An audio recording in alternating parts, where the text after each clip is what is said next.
What is up, guys? Today I have to run a few errands, so I figured I would bring you guys along with me if I can find my keys.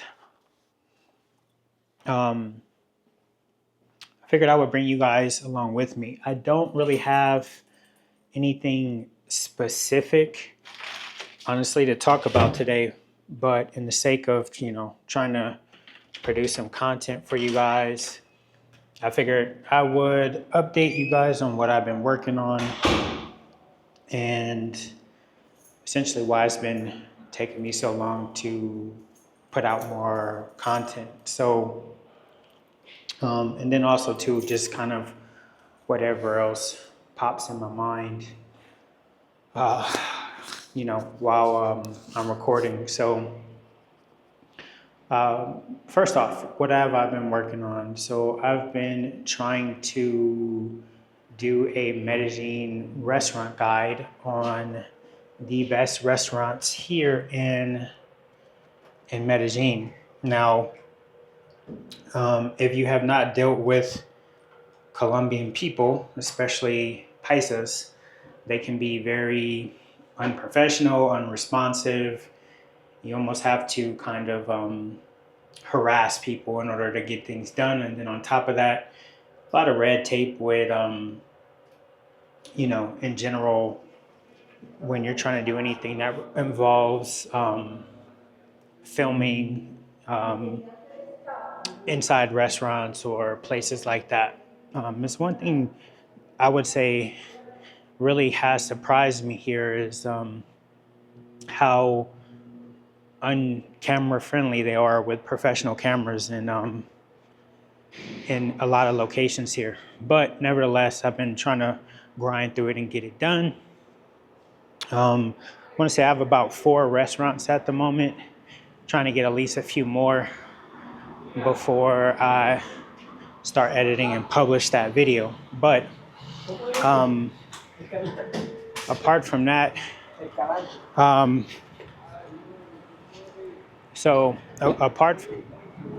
apart from that, just been trying to get more, I would say, unique content out, stuff that other people have not put out or are not putting out, as far as long form content. I see that some of you guys have been enjoying the date videos, so I definitely will be trying to put more of those out. This weekend, I am going to be going to a spot here. Really, I wouldn't say it's super popular, but it is a really nice spot.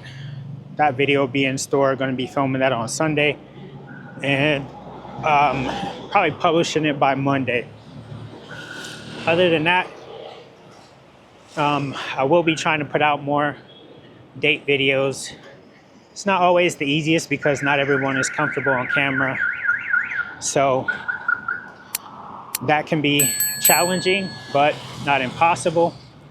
And other than that, I will try to come up with more content. But one of the things that I want to talk about today, kind of revolving around the dating videos, is somebody I noticed made a comment. I think this was through like TikTok, or maybe it was through YouTube, I can't remember. But they made a video saying, passport bros are traveling to South America to date, average looking women. Now, I wanted to be clear about something that I've said before, is that Medellin, or maybe it might just be Colombia in general, but especially Medellin, is full of what I like to call hypothetical options. Now, everyone who's watched social media, whether you're on Instagram or TikTok, you've seen these videos of girls saying papacito and all this stuff, and you figure, okay, these are what the women look like, and you know, everybody should be dating these type of women. But in reality, that's one of the things I love about Colombia here. You have these little fruit stands, fresh fruit stands that are out. But one of the things is that why I say, Medellin is full of hypothetical options is because everyone thinks that you should be dating a 9 or a 10, or, the 9s or 10s are just easily accessible here in Medellin or in general in Colombia. And the surprising truth to a lot of people is going to be that a lot of these women are not easily obtainable the same way they're not obtainable in the United States, in Europe, or wherever else, because the dating market has been I don't want to say globalized, for them, for women, definitely attractive women, with the launch of Instagram, or in general, just with social media and dating apps. So, women here, you're not going to come to Colombia and find a girl who's a 9 or a 10, probably even an 8, who doesn't know that they're 8, 9, or 10. And, even the girl I was dating before, by no means necessary would I even consider her close to a 10. And she was getting, tons of attention from social media whenever she would post something. And, she's not a 10. So I can only imagine the girls who are 10s, the type of attention and propositions and offers that they're getting. Now, another thing is you don't really see is a lot of these girls as well, the 9s or 10s, they tend to be very jealous and very insecure, and some of them even have drug problems. Now, another thing I think no one else talks about as well is a lot of these women are monetized. The ones you see in Smart Fit at the gym, the ones that are, on all these videos on social media, a lot of these girls are monetized in some shape or form. And I've said this before, whether they have sugar daddies, whether they're actually escorts, or whether they're doing OnlyFans or some type of webcam modeling, they're monetized. And even if it's on the low end of a girl who's like a 6 or a 7, she has some foreigner that more than likely is flying her out, and just for vacations, and treating her or tricking on her, whatever you want to call it. And that's just on like on the low end. So a lot of women here as well may be very beautiful, but they may be not to what you may be looking for, or at least in my opinion, it's a lot of girls that I wouldn't want to date, regardless if they're pretty or not. But it'll be something like this, right? You might find so let's say you want a girl who doesn't have a lot of tattoos, who doesn't have kids, and maybe has a low body count. That's not going to be Colombia for you in general.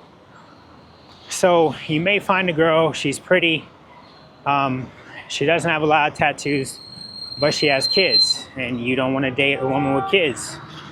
Although a lot of men say they don't want to date women with kids when they're in the US, I've noticed that a lot of men, that tune changes once they get here, because a lot of men are, out here dating single mothers. But anyways, so there may be something about these women that don't 100% align with what you may want. Like I said, you may find a girl who doesn't have kids, but she got a ton of tattoos, or she may not have any tattoos, and she, has 2 or 3 kids, whatever it may be. So the thing is me personally, why I tend to like to go for women that are younger is because of the ones, you can find some women here older that doesn't have kids, but the majority of women, if they are, I would say, over 26, they're gonna have kids, especially if they're in their 30s and 40s. Women here are, when it comes to the physical intimacy part, they're not using condoms here. So, the club is getting shot up very early for a lot of women here. So, of course, they, end up with children. So, this is, I think, a thing that a lot of guys don't really consider when you get here is that, a lot of the 9s and 10s are, as I said, hypothetical options. So, and on top of it, generally, for all the guys who've dealt with 9s and 10s before, they usually are not worth all the effort and energy it takes to not only obtain them, but then maintain them, as far as not necessarily the money wise, but just all the time and effort and energy that goes into keeping that relationship. Because with those type of women and the constant offers and solicitation that they get, you gotta constantly be on your A game. And me personally, I prefer a chick or a woman who has not had a lot of experience, and who maybe hasn't been out of Colombia before, because I want to be the first one to give those experiences to her versus someone else has. So most of the girls who are 9s and 10s, they're gonna have been flown out somewhere. They're gonna have been to all the top restaurants and stuff like that. I prefer the women who haven't had those experiences yet, and they're experiencing that for the first time with me. That's just my preference. So, to the guys who are like, oh, well, passport bros are moving out to Latin America to date average women, honestly, I would say that is the better bet, is find you a girl who is a project, invest in her, and turn her into what you want her to be, versus you trying to get one already, up there and pretty, or already a 10. You're gonna have to deal with all the BS that comes along with that.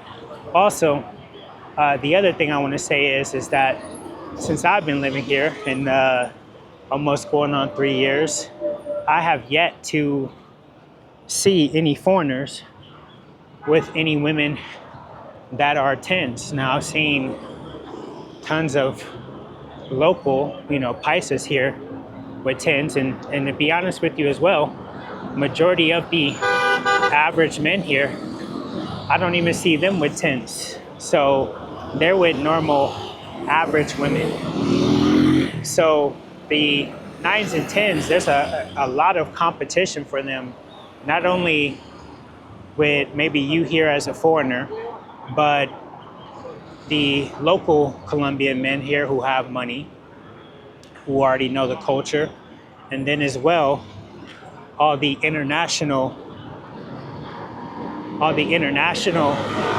competition you got to deal with as well, from everybody online, all her Instagram followers or TikTok followers or whatever else. So it's just as much competition as it is in the States for the girls who are 9 or 10. So you're not going to come here to Medellin or Colombia in general and think, oh yeah, I'm going to just go to the gym and pull one of these girls at the gym.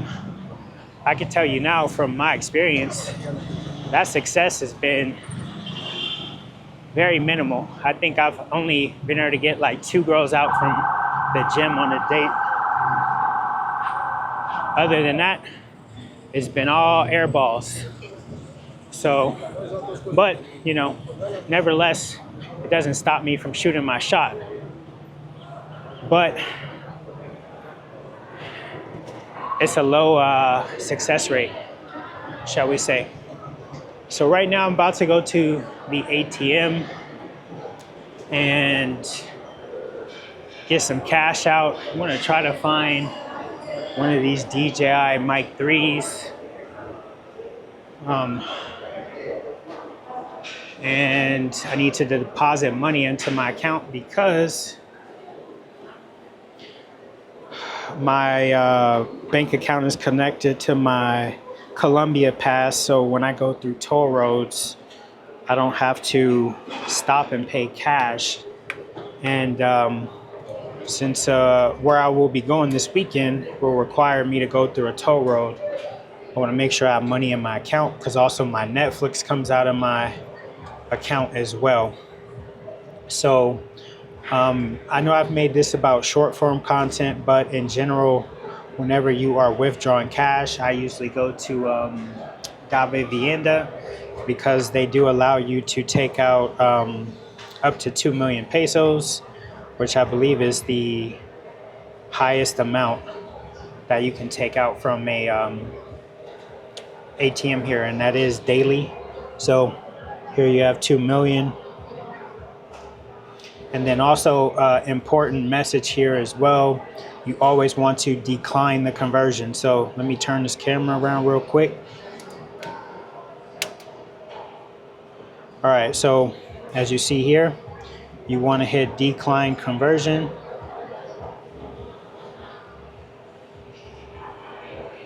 Always want to decline that whenever you are, taking out cash here.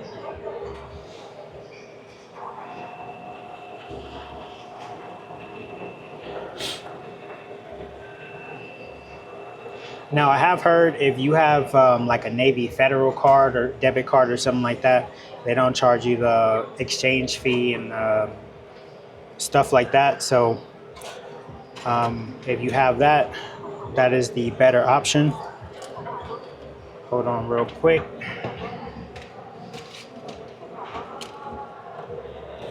Take my card out.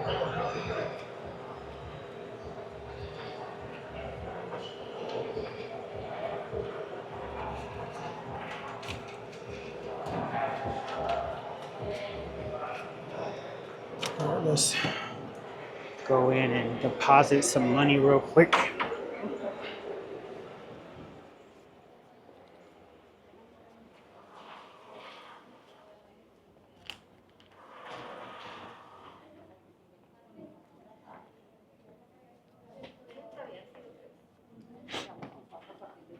Hola, ¿cómo estás? Bien, ¿y usted? Me gustaría depositar dinero en mi cuenta. ¿Tienes la tarjeta? Sí. ¿Cuánto vas a depositar? Y 200. Yo te digo cuánto, espérame. Ah, disculpe. ¿Cuenta de ahorros? Sí. Ingresa la tarjeta.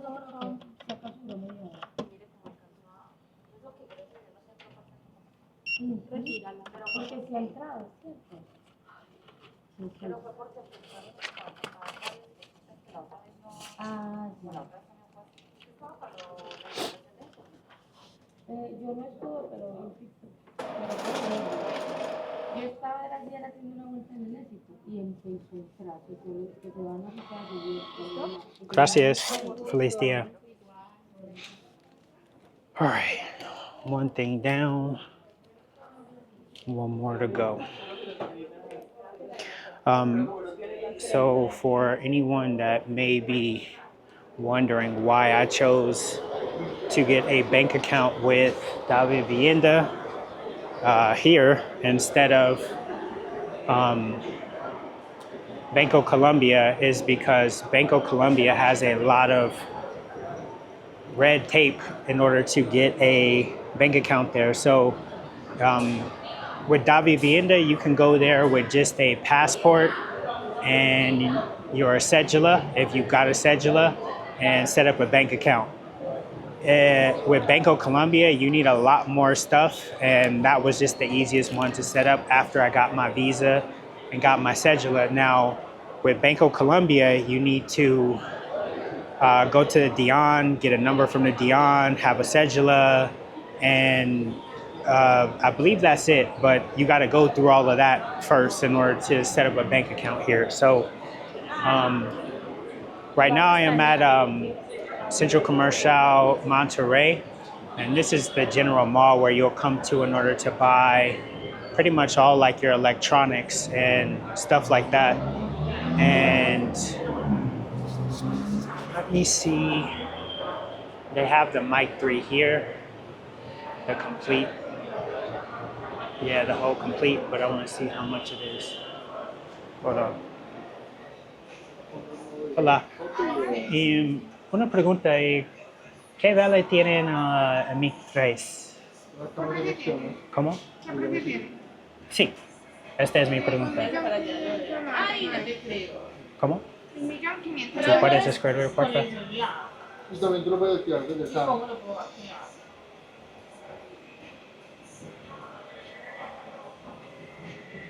No está lo activado. Acá, la detección parcial automática. Ahí empezar. ¿Qué me dice?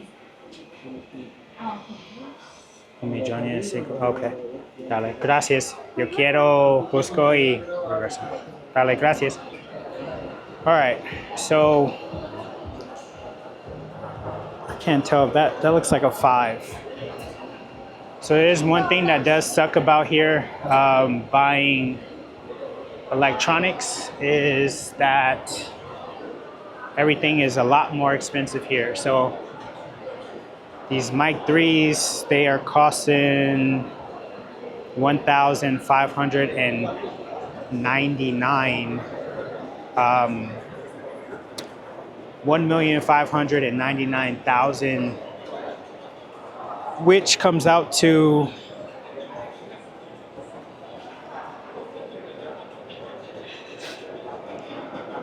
about $430, which you have more or less about $100 for import taxes generally. And if you were to buy these in the States, it would be about, I would say $250 versus here it's like $430. But since I don't have anyone coming into the States anytime soon, I just got to bite the bullet and buy them. So, but that's it for this video. Like I said, I just wanted to update you guys on what I've been working on at the moment, and that is it. And I guess my rant about hypothetical options. But that's it for this video. I'll catch you guys in the next one.